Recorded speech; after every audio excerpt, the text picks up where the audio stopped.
Feeling under the weather? Let's explore 7 natural remedies for coughs and colds. First up, honey. It soothes the throat and acts as a natural cough suppressant. Next, ginger tea. It has anti-inflammatory properties that can ease your symptoms. Don't forget garlic. It boosts your immune system and fights infections. Eucalyptus oil is another great remedy. It helps clear nasal passages.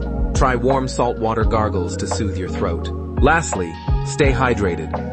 Water helps thin mucus and keeps you feeling better. Remember, these remedies can offer relief, but consult a healthcare professional if needed.